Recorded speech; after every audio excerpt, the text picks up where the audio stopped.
We are back. Welcome, everybody, again to another edition of the Dynasty Football Podcast.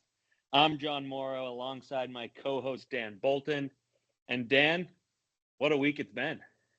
You can say that again, John. It's no shortage of intrigue and drama in the Dynasty Football League. We had uh, you know players starting people that were inactive, causing all sorts of looks into the league handbook and rules violations. We had trades going right up into the wire and even past that on Monday Night Football. Bunch of good matchups coming down to it. Couple of real interesting things going on in the league. So we've got a lot of great content in store for the podcast tonight to cover all of it. You're absolutely right. We're going to try and get to all of it. We have a few guests joining us today. And as you said, there's just so much to get to. So without further ado, let's get right to it. Let's start by talking trades. We had the deadline this past week. We saw a bunch of trades get made this week. A couple of them came right down to the wire. It's been something. Dan, let's start with yours. I mean, you went ahead and got Baker Mayfield. You were struggling for a quarterback. You got your guy. Kyler's been bad. I don't know who. Bo Nix, good team, not playing well. You got Baker and Olave from Larry for Devontae, Jameis Winston, and a third. Is that right? Am I reading that right? I can't be. Yeah, no, you got that right. So a lot of talk on the cast last week, just regarding my quarterback situation, the importance of the quarterback position as a whole. Again, I really looked at the locker room, looked at our chemistry and how we were built out, and I said it's time for me to dive in and make sure that I can have somebody in that spot that's really going to be able to take me to the next level, get me over the hump, get me into the playoffs here, and make a run at it. So yeah, that's what I did. I fielded a bunch of offers, some quality offers, some terrible, awful, unfair sends as well. But I got some I wouldn't say a bidding war going, but I got it again, some back and forth going with a few different managers. And my conversations with Larry in terms of trades are always, sharp, acute negotiations that kind of go back and forth. It's very much too savvy fantasy veterans and managers, in a battle of wits and we went back and forth on it a little bit. He ended up sending over a trade that I thought made sense for me, and we got it done. Now, a lot of people, real quick, were saying, they were looking at it and saying Larry should have got a second out of that in terms of valuation. What they're missing is that he got the sneeze third rounder, which is essentially locked into that 301 spot. Yeah, Although, we're splitting hairs there. To me, it's more that Olave and Devontae are, I would call them comparable. I don't know. You can make a case. It feels like Baker is what tips the scales there. So I thought it was a great trade for you. I think you might be discounting Jameis Winston there a little bit, although, not a great performance. I'm the number one Jameis fan. I've been a fan of him since 2015, but fantasy-wise, he's irrelevant. I think Larry's a victim of the moment with the A.J. Brown news. So I don't know. We'll see. Doesn't seem great. Let's move on, though. We got a lot to get to. I think it was a great trade for you. Just briefly, we'll touch on Louis' deal. I love to see Louis get a trade done. The kid works hard on trades. He puts a lot of thought into them. I give him shit for a lot of commentary, but I think that's actually important. That's how you get a trade done. You don't just blindly send. You got to say what you want, what you don't want, where you're trying to go for the future. So I give Louis shit, but he's right to be methodical in his trades. He sent Mark Andrews for a second. I don't think he's playing Mark Andrews. So to me, it's a good move for Louis. So I don't know. Do you have any thoughts on that trade? Good move for him. He's looking towards the future. I think that's the right strategy for that team. I tried to, sell him on something for this year, and he said, goal is building towards next year and beyond, and I think that's a smart move there. For sure. Let's talk about we don't have much to say. Keenan Allen for Gainwell. I mean, good job, Sammy. Yeah, I want to say the rich get richer, but I think the rich stay in that same tax bracket. Good get for this year, to make another run. Keenan Allen's obviously old, but let's be real. the trade of the year, well, maybe not the trade of the year because Bill and myself made a huge one, but we've seen big names go. And I was shocked to see Justin Jefferson on the move. Snee acquires Justin Jefferson for Mo's first in 26 and Mo's first in 27. And I mean, off the top, I mean, it's just a shock to me to see Jefferson go. Like, I don't know. It's Ian's whole brand has been the Jeffersons. That's been his team for the past 4 years. And Jefferson has been sort of like this marquee guy in the league. I don't know if there's a more decorated receiver in the league since we started the league. And now he's on Snee's team. I'm shocked. I don't know who I like it for, but I'm shocked. Yeah, no, total surprise. And again, like we talked about, right up to the wire and after the final buzzer there when we got the extension to midnight on the deadline, and this one came down at 11:59. So, didn't expect it. In a way, in a sense, I had known that Jefferson had been on the trade block for a while now. Ian's been looking to make that move to get to a younger squad. He's got 2 great young receivers, Ian does. With now that Jefferson's gone, he still has 2 great young receivers. So, I mean, it makes somewhat sense there. He's still got a good receiving core, but man. And for both of them, and we'll obviously dive even deeper on into this later on in the show tonight, but the both based off where both of them are in the standings right now, it was kind of a surprising move. You got Ian, who's fighting and just moved into that final 8th playoff spot and is looking at a bye week matchup this week. It's either against Mo or Snee, but either way, it's one of the bottom 2 in the league. And then again, Snee on that flip side is, going for that first or second pick with his picks this year. But he doesn't. Does Snee have his own first rounder? He does, and he used to have Mo's until this trade went through. So right, but I also think the lottery is just a whole wild card in this situation where that 1-1 doesn't exist right now. So right, and so getting out of Jefferson.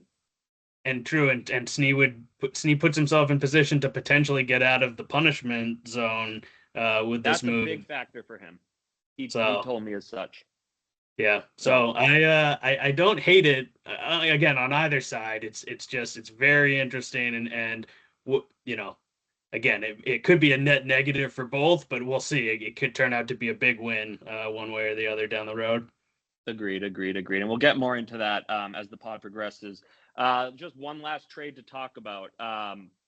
We heard from Bobby, which is great to see. He shipped off Debo, which he's been trying to do. He marketed on his team name, and he sent, I think it was Debo for a second to Bill. Is that correct?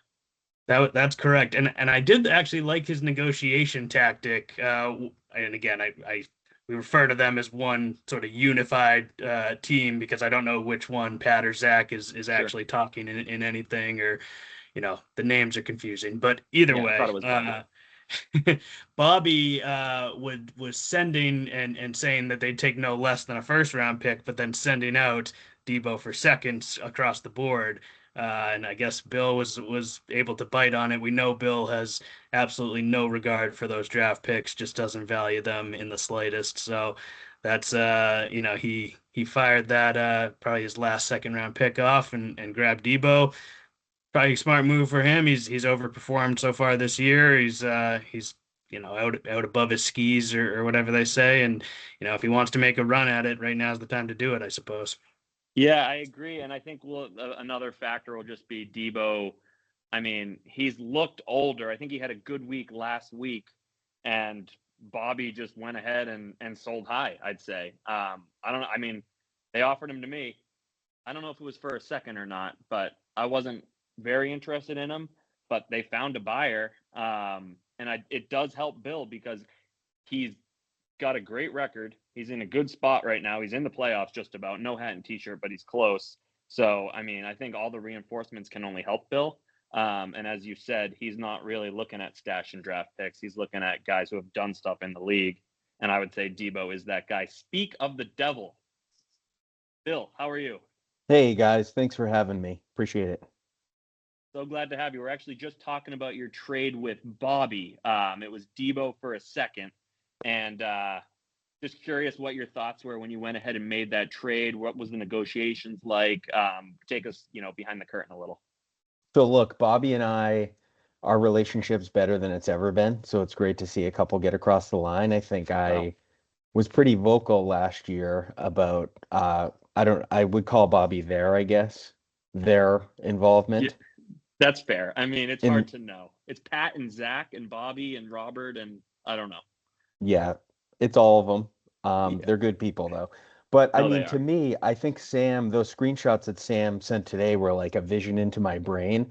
I view late second round picks, and hopefully I'm not giving all the farm away here, is like shooting fish in a barrel. Like your second round pick is like the 27th best rookie or something. And you look at those drafts and like Sam sent especially them today. Sam The sent him pictures of the today. The story's drafts. there.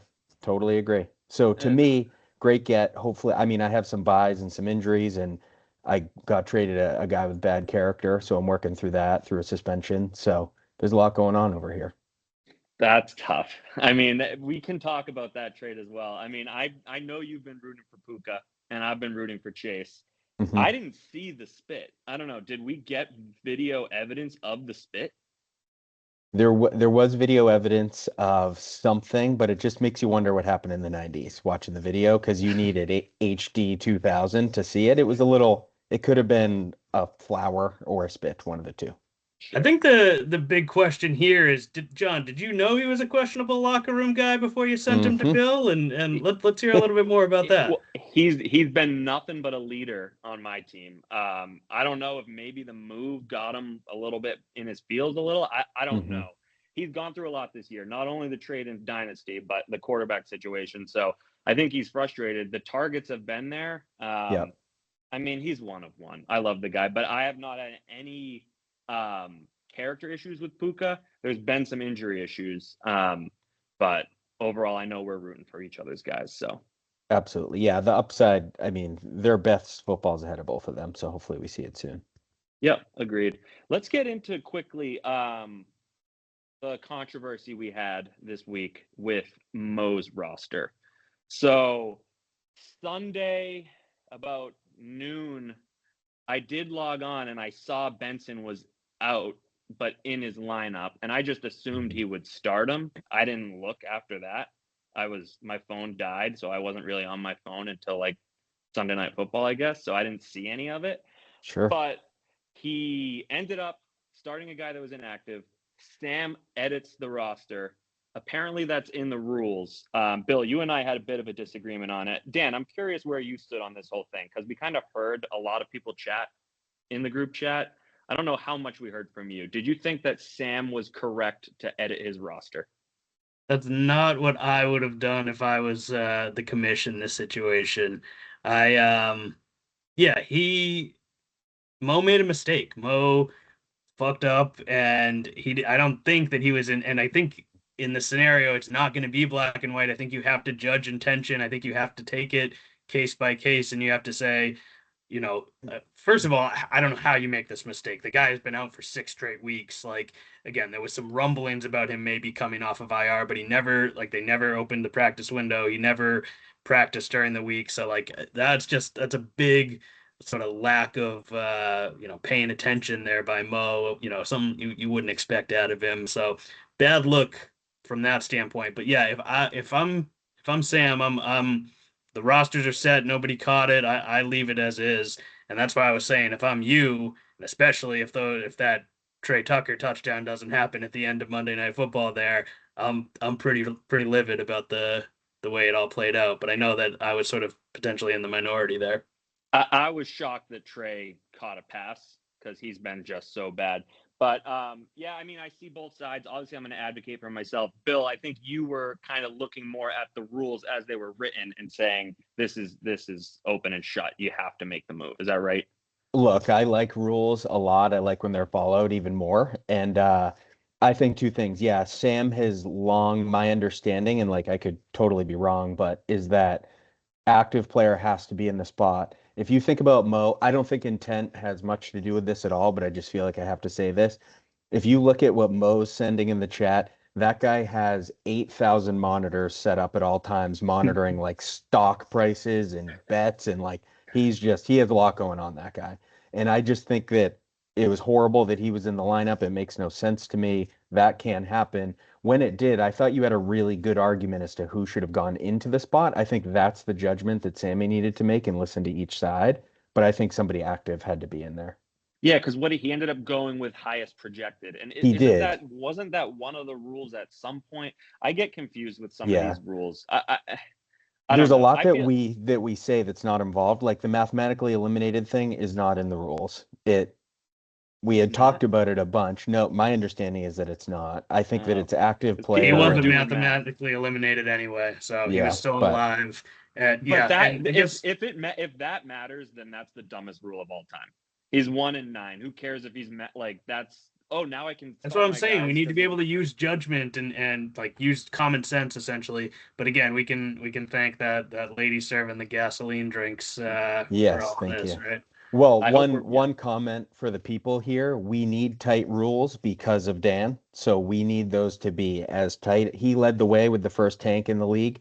If we could see, I saw today like the Epstein files are going to come out. If we could release Sam and Dan's text from that time period, I think there'd be a lot to read there. I have no proof of that, but we need tight rules in this league for all the reasons that we just said. Sam has said the same exact thing, Bill, that Dan, to name a few, Dan and Mike Snee are doing whatever they can to, bend the rules to benefit themselves, which I guess is Fine a good with thing, me. but Yep. it's what you should do, but at the same time, you have to do it on the up and up. I like the idea of just using judgment. You should act in the best interest of yourself. Mhm. Mo had no interest in that matchup at all. He fucked Mhm. up. He said in the chat, I want to knock people out. So he fucked up. I don't know, though. I honestly, if I was impartial, I'd probably say, this is kind of crazy. I'd probably say, yeah, he probably should have adjusted his roster because, like, Louis, I think, was impacted because Louis has Snead's draft pick.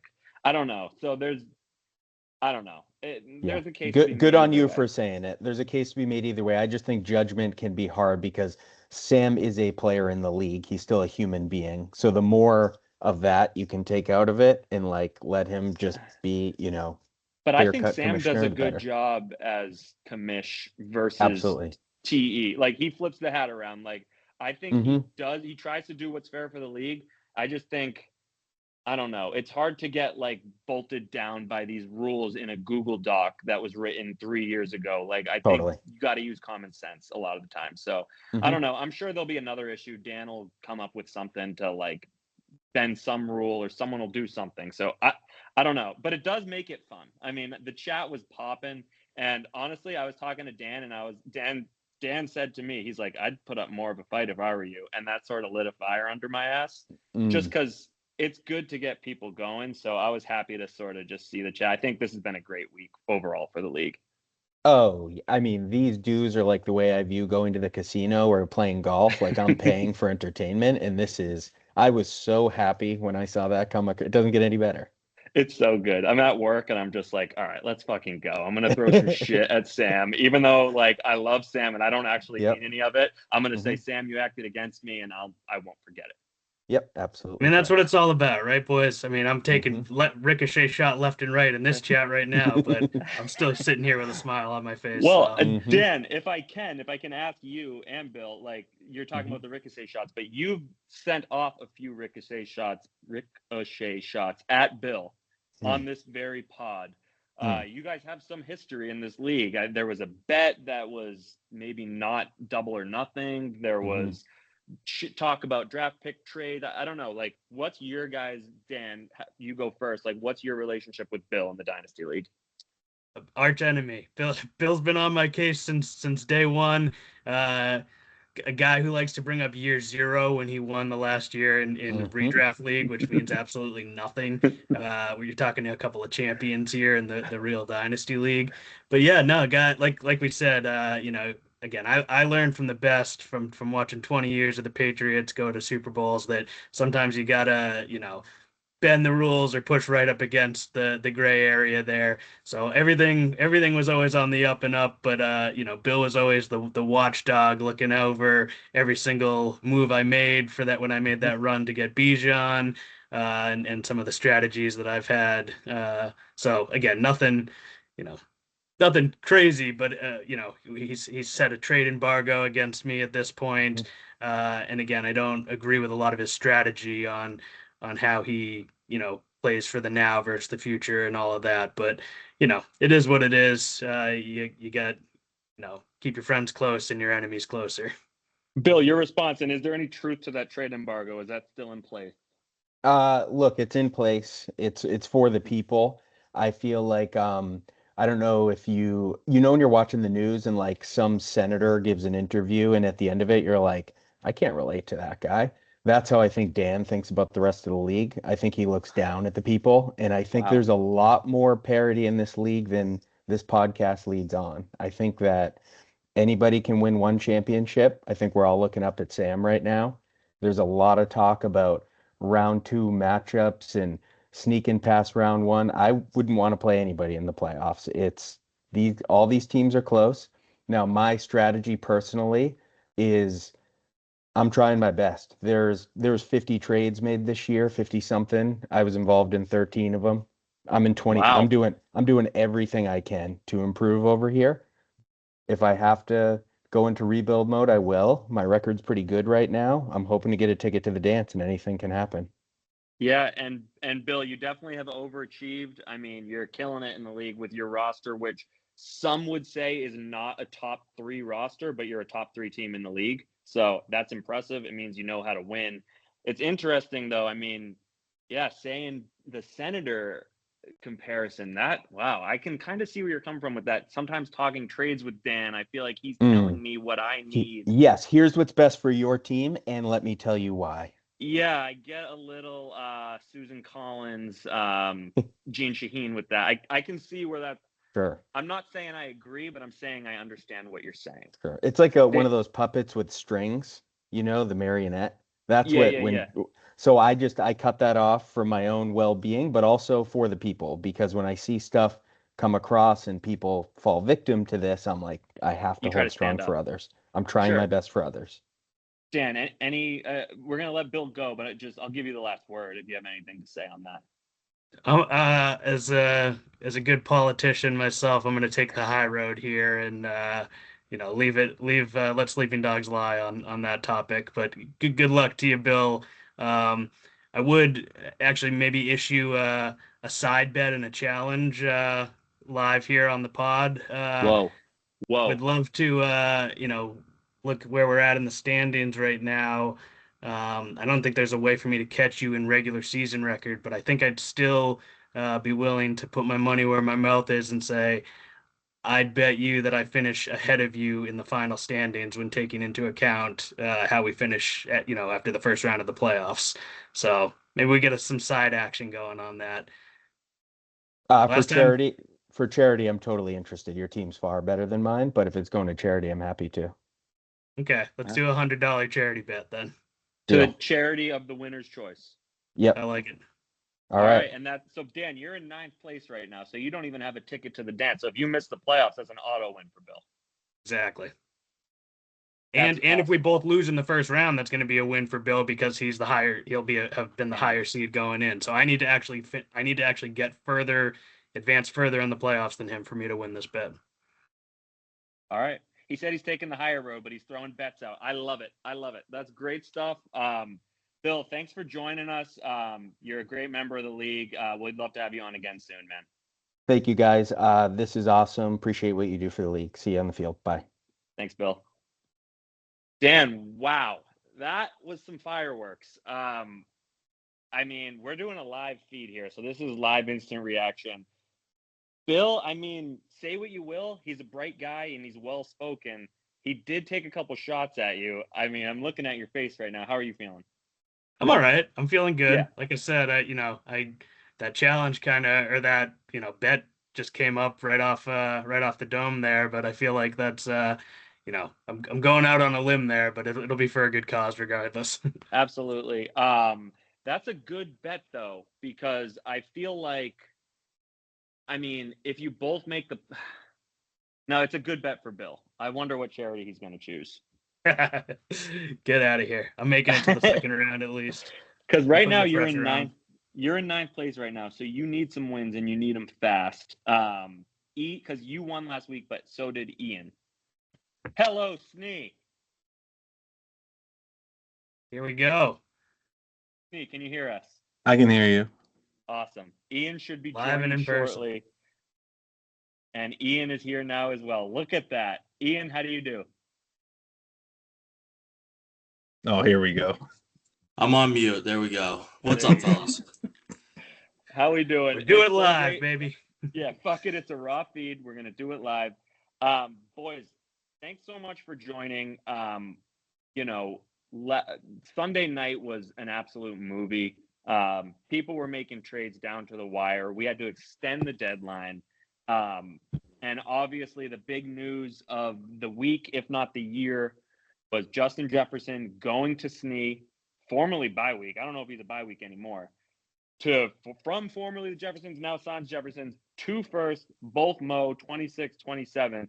Can you guys take me into the trade room, into the war room, how that trade got done? Was there a lot of negotiations? Whoever wants to start first can go. Yeah, I mean, Snee has reached out for probably the past 4 years trying to get JJ. And so we went back and forth quite a bit. I think, myself and Ghost Manager have always been interested in getting into the 27 class. A Mo pick is in theory going to be quite valuable, even in a year and a half's time. So yeah, crazy enough, this year my team has been putting up some good points, kind of in spite of JJ given his situation right now. So we're gonna ride out with the young boys, take a couple draft picks, and that's where we're at. Well, and Snee. Snee, I mean, yeah, go ahead, Dan.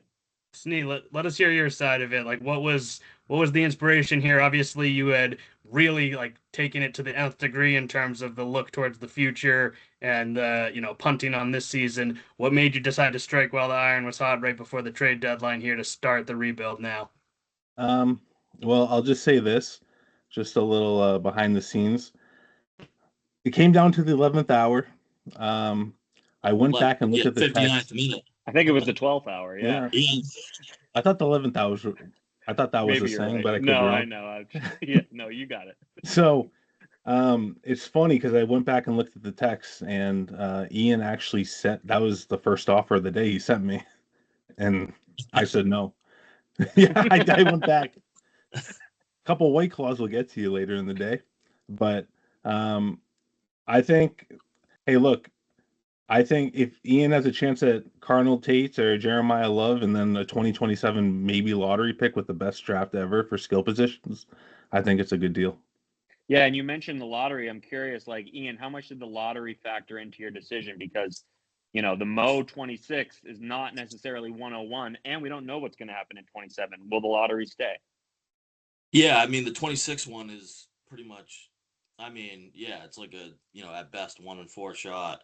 Yeah, I mean, I thought quite a bit about it. I've been doing some rookie research, so I'm relatively comfortable, even if it doesn't go exactly according to plan right now. And then, 27's a crapshoot, but we definitely wanted to be involved in that draft in one way or another, just because of you're hearing all this stuff, and again, I feel good about my young core. Half my team's injured right now, so in theory we get some guys back. We'll be looking pretty good next year. So we're not giving up on the season. We're still putting up $120, $125 a week. So we'll just ride out with the boys and get some good draft picks in the meantime. I'd love to expand a little bit more on that. So if anybody knows the value of a Mo pick, it's me with Marv and Genty the last couple of years. But I'm sort of very sort of interested in your mindset in terms of someone who's just moved into that final playoff spot right now. Like you said, a team that's putting up good numbers this year and has potential. And it's fascinating in Dynasty in particular, like weighing the now versus the future and going for the championship year in and year out versus building that dynasty for the long term. So what made you decide that even though you're in position and have somewhat of an easy schedule ahead to make the move now and sort of kind of hedge the bets a little bit to play for this year and for the future? Yeah, I mean, I obviously the again the reality JJ this season for me has been averaging the 5th best points per game out of my wide receivers. So where I'm at right now in the playoff hunt, and I'm not here to pretend that JJ can't turn around and be, top 5 wide receiver again, but that hasn't been what's happening now. So the other piece of it is that, yeah, I had Snee last week, I got Mo this week, but then I got Paulie and J-Mo to wrap up the year.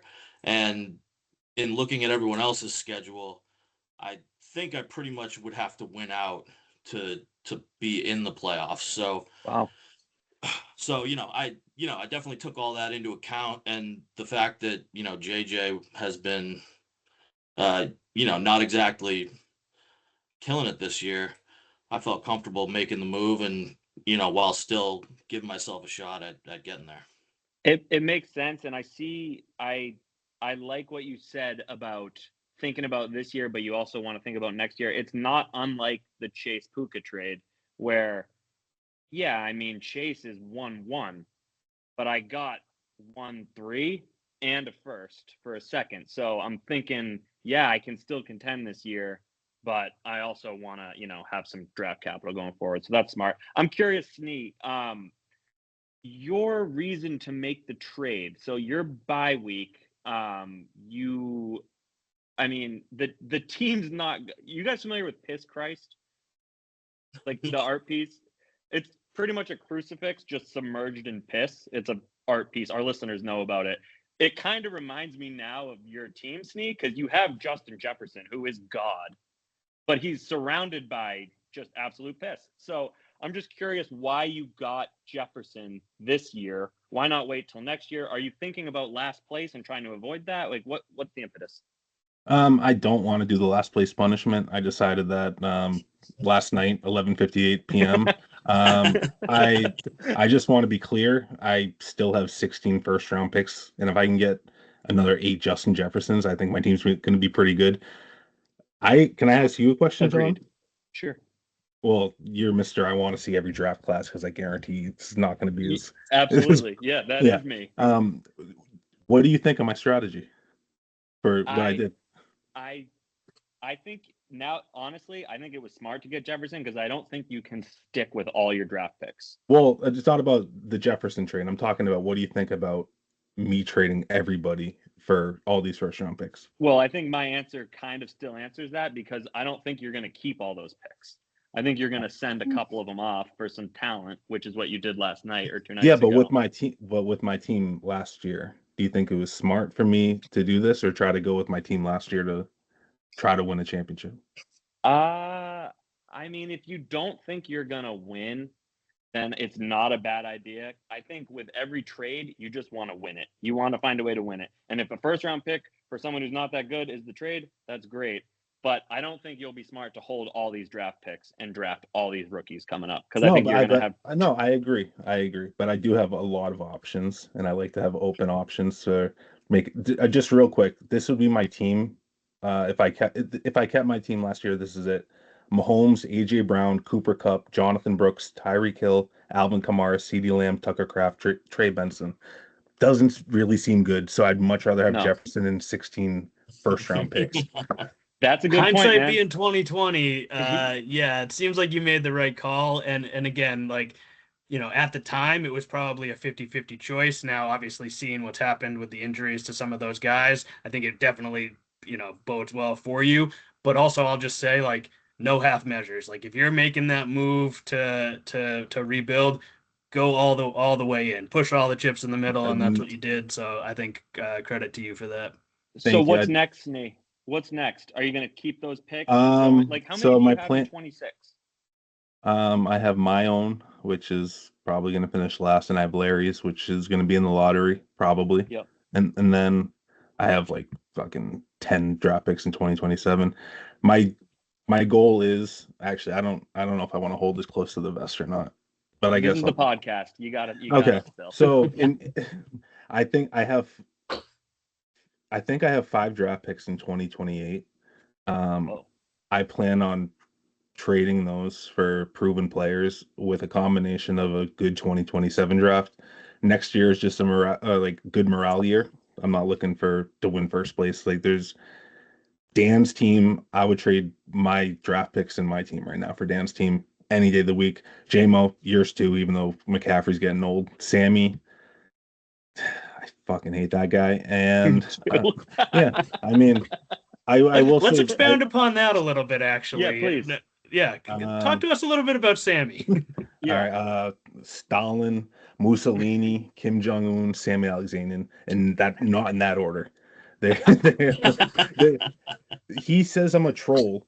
He tried to sit Trey Benson, or no, I'm sorry. He put in Chuba Hubbard to try to fuck with JMO. I come in and say something because at that time I had Mo's #1 pick next year. So obviously, and it was the right thing to do. It was the right. And I need him to lose, and I'm a friend to John, and I fuck Sammy. I mean, sure. I think, and then he called me a troll and said, like, what are you doing? It exclusively involves me and JMO, so that's why I said something. And I have nothing good to say about him.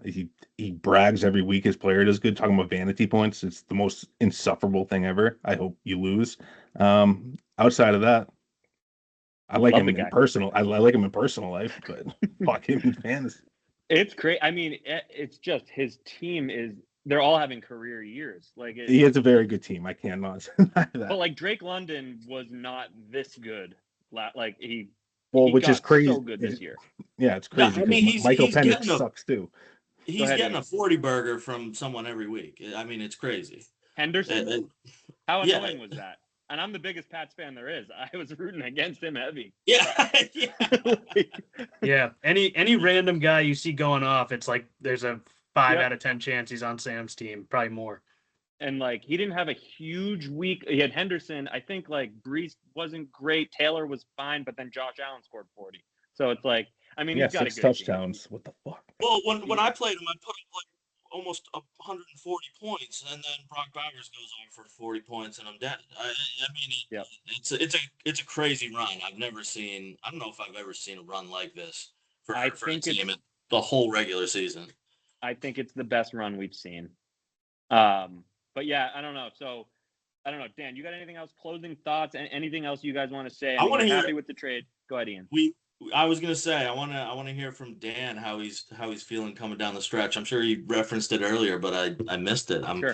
I'm curious where his confidence level's at, and I'll tell you what, I feel a little bit better now that the squad 1 position in front of me just traded their best player. So that's helping me feel pretty good.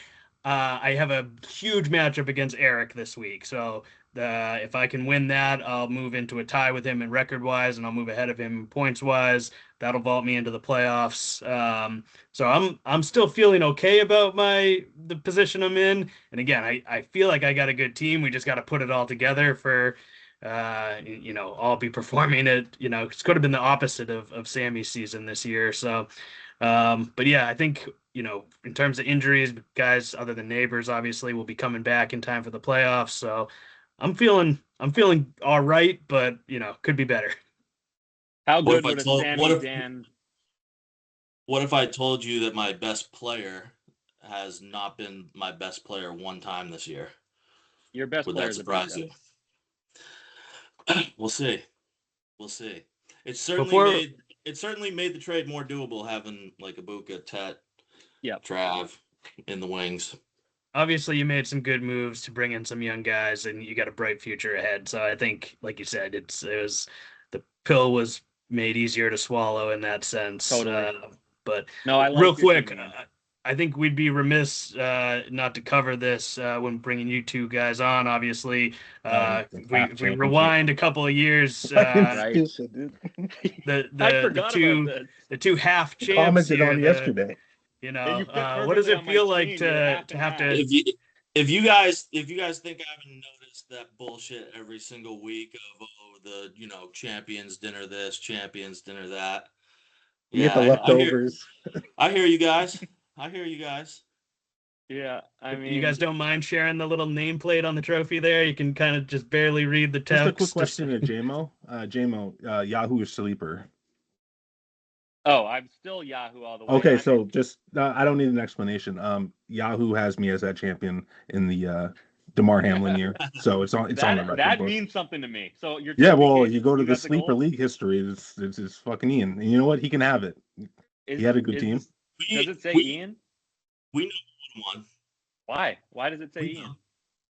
Well, Sammy put it in because he's a fucking asshole. because my cousin and I put this league together over the summer. Oh, That's so why you did it, Ian? That has nothing Yes. to do with the ship. Controversy. You did it. Oh God. Yes. We need to remove. We'll talk to Sam. If Sam, I if you're spent listening, let's remove that. I spent about 16 hours putting the league together in Sleeper. So yes, I put myself as the champ. That's right. If we Speaking go of back to somebody Yahoo, who's, though, it's in the record. Speaking of somebody who's putting the hours in, this might be a good sort of teaser segue into something we'll share going forward about, we're compiling some good data from the Yahoo days. So we'll be able to share that on an upcoming pod. I think John's working hard on that. I'm working hard on that. I've had a slow week at work, so upcoming pod will be presentation mode, and we'll break down everything you want to know about the history of the league. Look at some trends to see where we're going in the future. Dan, I mean, like you said, you're fighting for that 8th spot. God, I want to see Dan versus Sam first round. That I think is what the people. That's the marquee matchup if we can get it. Can I ask Let's go, one last baby. question? Sure. Go ahead. All right, you guys have talked about it, but who do you think won the trade between me and Ian? Dan, you go. Gut, just straight shooting from the hip. I'm gonna say Snee won the trade. I think. I still think Jefferson's a top tier player. So I think Ian probably could have maybe got Neighbors out of me if we kept going back and forth and back and forth.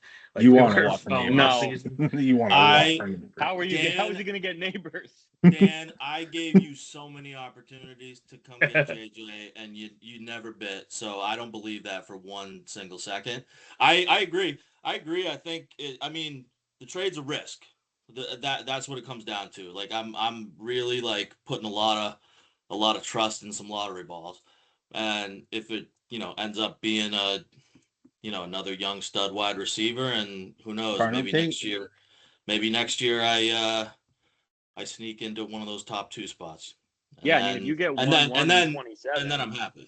So if you get 1-1 in 20, I could see the lottery going away. I imagine we'll vote on it again. And if you get 1-1 in 27, now we're looking at it being a very good trade for you. That's the Jeremiah Smith draft, right? So yeah. Okay. Yeah, it's hard because if I look at the trade just specifically in a vacuum, maybe I actually lean towards Ian in that sense. But when you look at all of the big picture and the where you were in the standings and just my belief in like the philosophy of now versus the future and all of that, I sort of shift back towards Snee. But it's a close deal no matter how you slice it. I think it 100% lowered my ceiling this year, but in the same breath, again, like JJ hasn't been putting up big numbers this year, so like, just wait though. Oh, now that I've traded him, make no mistake. I trade people away, they have their best games of their career. So I know that's coming. About that more than T. Higgins. I'm locked in with T now. He's got to stay. So yeah, he's wide receiver 1 for you now. He's wifey. That's awesome. Egbuka. Egbuka's awesome. I'm on record as saying he's the pick of the draft. Tet's starting to show out too. Tet looks like the real deal. If Bryce can be any semblance of a reliable quarterback, I think he'll be dare I say Drake London-esque. That's asking a lot. Well, boys, I don't know. You never answered, JMO. Say that again. He never answered Answered what? Who the won? trade. Yeah. I mean, honestly, gun to head, my first thought was, wow, Snee won that trade, Justin Jefferson for 2 firsts. I was waiting for more in the trade.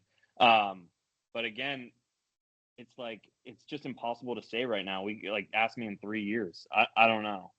That's what it is. I mean, if I end up with the 5th pick this year and then the 6th or 8th pick the following year, yeah, I got crushed in the trade. But and Snee, if you don't win with Jefferson, then you lost the trade. You know what I mean? Oh, and I have one goal: beat Sammy. JMO right now, head to head. Even Dan's team. I think Dan's team would smoke him.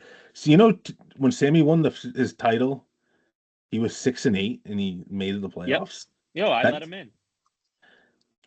Snuck in the back door. Which also kind of pisses me off this year because I think 7-7 might not get in this year. Well, because there's 2 teams that are pretty goddamn bad this year. Okay. Yeah. I will just say though, them goddamn Alexanian boys, I hate them both. Sammy's getting a lot of heat this pod. I like Louis a lot though. I mean, yeah, Louis cool. Fucking talks a lot of shit. Go re-record your fucking voicemail, fucking Louis. And on that note, All right, boys. Well, I finished, and I think you guys said it all. So until next time, we'll see you on the Dynasty Football Podcast.